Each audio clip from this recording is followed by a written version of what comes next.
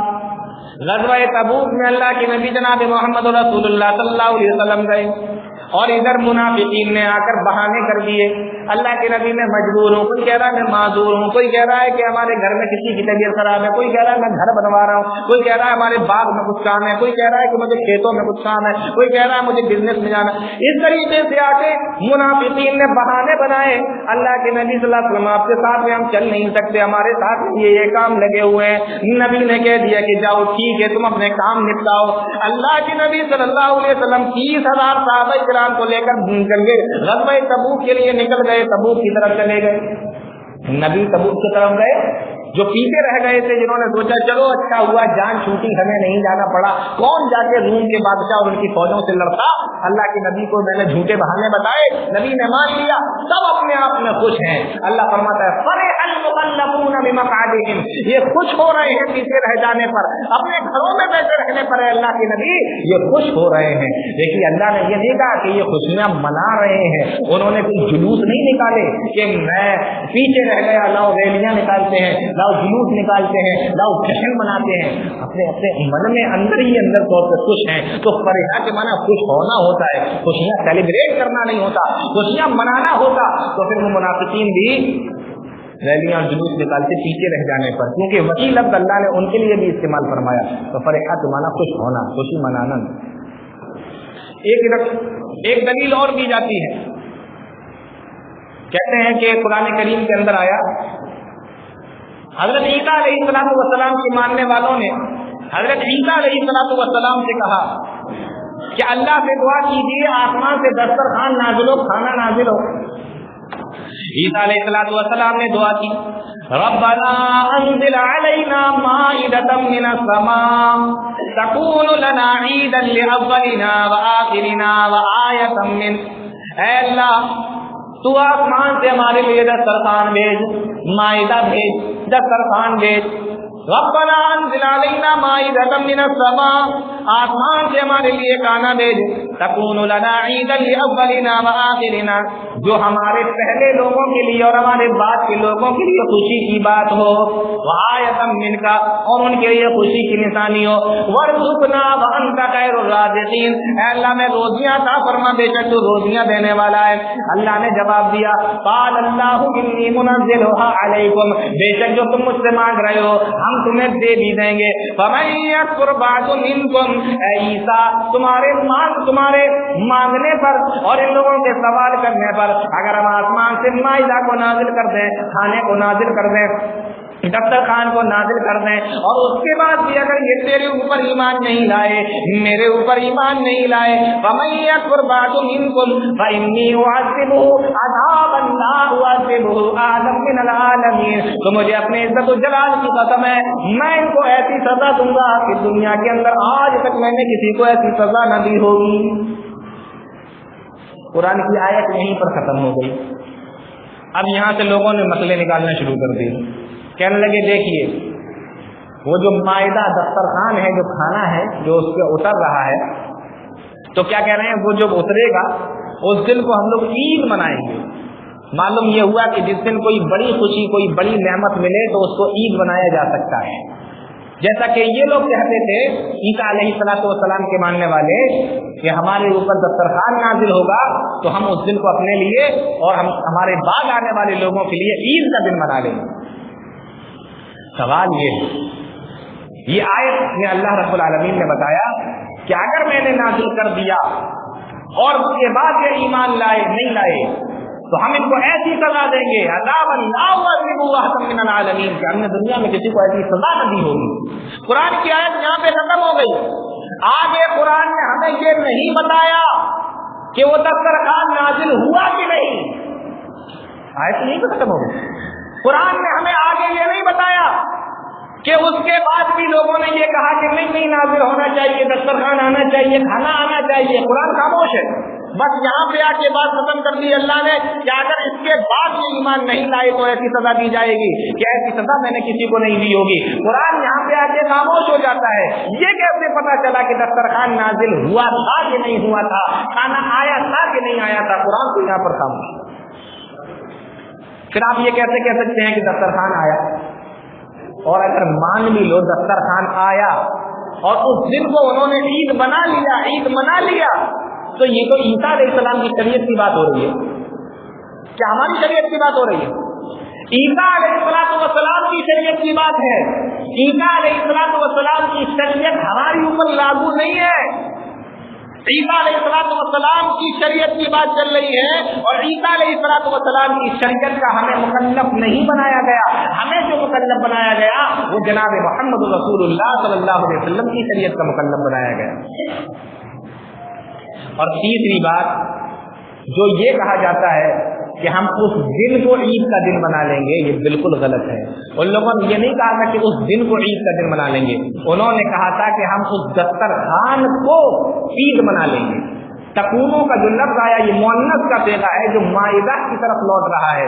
دسترخوان کو، اس کھانے کو عید بنا لیں گے۔ اس کھانے کے دن، جس دن وہ کھانا نازل ہوا وہ عید، اس کو عید کے دن بنانے کی بات نہیں کہی جا رہی ہے، اس کھانے کو عید کی بات کہی، اس دسترخوان کو، اس مائدہ کو عید بنانے کا دن کہا جا رہا ہے۔ اور سب سے بڑی بات یہ ہے کہ وہ عیسیٰ علیہ السلام کی شریعت کی بات ہے، ہماری شریعت کی بات نہیں ہے، اور ہمیں محمد رسول اللہ کی شریعت کا مکلف بنایا گیا، عیسیٰ علیہ السلام کی شریعت کا نہیں۔ اور تیسری بات یہ کہ قرآن یہاں پہ آ کے خاموش ہو جاتا ہے کہ وہ دسترخوان اترا کہ نہیں اترا، آیا کہ نہیں آیا، قرآن یہاں پہ خاموش۔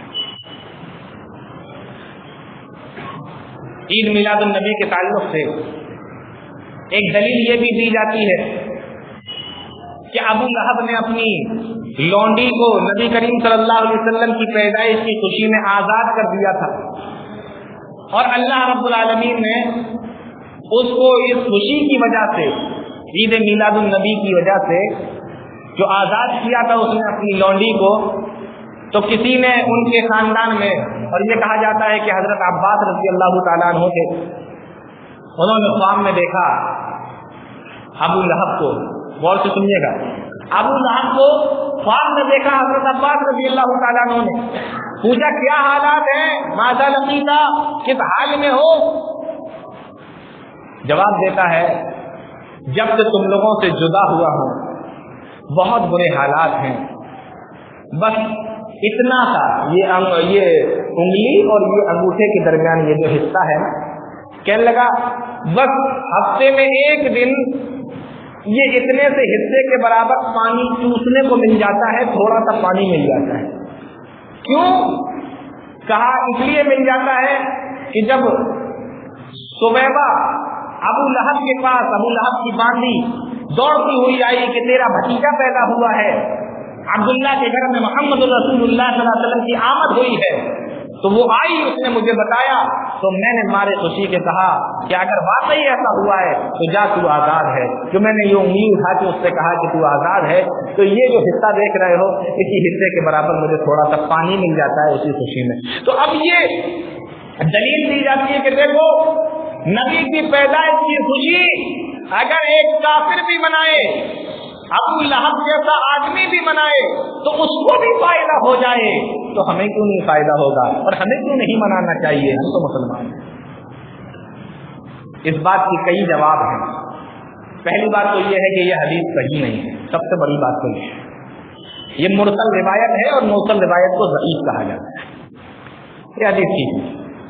دوسری بات، اس خواب کو دیکھنے والے حضرت عباس ہیں، اور حضرت عباس ابھی اسلام بھی نہیں لائے، اور مان لو اسلام لے بھی آئے تھے بعد میں۔ کوئی بھی آدمی اگر خواب دیکھتا ہے اس کا خواب اسلام نہیں بن سکتا، اس کا خواب دین نہیں بن سکتا۔ دین اور اسلام صرف نبیوں کا خواب ہوتا ہے۔ نوٹ کر لیجیے، نبی اگر خواب میں دیکھ رہے ہیں تو وہ دین ہے، وہ اسلام ہے، وہ شریعت ہے۔ اس کے علاوہ کوئی خواب دیکھیں، آپ دیکھیں، ہم دیکھیں، دین نہیں بن سکتا۔ ابو بکر دیکھیں، دین نہیں بن سکتا۔ عمر دیکھیں، دین نہیں بن سکتا۔ عمر فاروق، عثمان غنی دیکھیں، دین نہیں بن سکتا۔ خواب وہی دین بنے گا جو محمد رسول اللہ صلی اللہ علیہ وسلم نے دیکھا ہوگا، انبیاء اکرام نے دیکھا ہوگا۔ انبیاء کے خواب وہی ہوتے ہیں۔ ہاں، اگر کسی نے خواب دیکھا، اس نے نبی کو آ کے بتایا، اور نبی نے کہا کہ تمہارا خواب ٹھیک ہے، سچا ہے، اچھا ہے، تو دین بن سکتا۔ جیسے عبداللہ ابن زید ابن عبد ربی نے خواب دیکھا، سمجھ میں نہیں آ رہا ہے مسلمانوں کو کہ نماز کے لیے کیسے بلایا جائے۔ کوئی کہہ رہا ہے گھنٹہ بجاؤ، کوئی کہہ رہا ہے باجا بجاؤ، کوئی کہہ رہا ہے آگ سلگاؤ۔ نبی نے سب کو منع کر دیا، سمجھ میں نہیں آ رہا ہے کیا کیا جائے۔ سب اپنے اپنے گھر چلے گئے۔ صبح کا وقت ہوا، عبداللہ ابن زید ابن عبد ربی دوڑے دوڑے اللہ کے نبی صلی اللہ علیہ وسلم کے پاس آئے، اور آ کر کہا اللہ کے نبی میرے پاس رات میں خواب میں نے دیکھا، دو لوگ آئے اور آ کر انہوں نے مجھے اس طریقے کے الفاظ سکھائے، اور پوری اذان عبداللہ نے اللہ کے نبی جناب محمد رسول اللہ صلی اللہ علیہ وسلم کے سامنے دہرائی، اور نبی کریم صلی اللہ علیہ وسلم کو یہ اذان بڑی پسند آئی۔ آپ نے فرمایا کہ یہ بالکل سچا خواب ہے، اور حضرت بلال سے کہا کہ ان کو یاد کرا دو۔ عبداللہ نے حضرت بلال کو یاد کرا دیا، کیونکہ حضرت بلال حبشی کی آواز بڑی پیاری اور تیز اور بلند تھی، اور حضرت بلال سے کہا کہ چلو کھڑے ہو جاؤ اور تم اذان دو۔ حضرت بلال حبشی نے اذان دی، ادھر سے حضرت عمر فاروق دوڑے دوڑے آئے اور آ کر کہا اللہ کی قسم جس نے آپ کو دنیا کے اندر نبی بنا کر بھیجا ہے، بالکل یہی خواب میں نے بھی دیکھا ہے۔ اللہ کے نبی صلی اللہ علیہ وسلم خوش ہو گئے، اور اس وقت سے یہ اذان دینا دیکھو دیکھا صحابہ نے تھا، لیکن دین کب بنا؟ جب محمد رسول اللہ صلی اللہ علیہ وسلم کی مہر اس کے اوپر لگ گئی۔ تو کسی کا خواب دین نہیں ہوتا، وحی نہیں ہوتا، شریعت نہیں ہوتا، اسلام نہیں ہوتا، جب تک کہ جناب محمد رسول اللہ صلی اللہ علیہ وسلم کی مہر اس کے اوپر نہ لگ جائے۔ انبیاء جو خواب دیکھتے ہیں وہ وحی ہوتا ہے، عام آدمی اگر خواب دیکھتا ہے وحی نہیں ہوتا۔ ہاں، نبی کی مہر لگ جائے تو ہو سکتا ہے، لیکن اس خواب کے اوپر نبی کی مہر نہیں ہے، نبی نے کوئی تصدیق نہیں کی، تو پتہ یہ چلا کہ یہ صرف ان کا خواب تھا۔ پہلی بات حدیث صحیح نہیں، دوسری بات یہ ہے کہ ان کا خواب تھا، شریعت نہیں بن سکتی۔ تیسری بات اس حدیث کے اس واقعے سے یہ معلوم ہوئی کہ کافر کا کوئی عمل اگر بغیر اسلام لائے مر جائے وہ قابل قبول نہیں ہے۔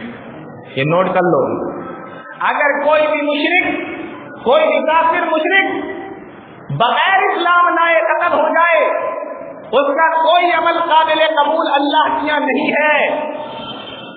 اللہ نے کیا فرمایا؟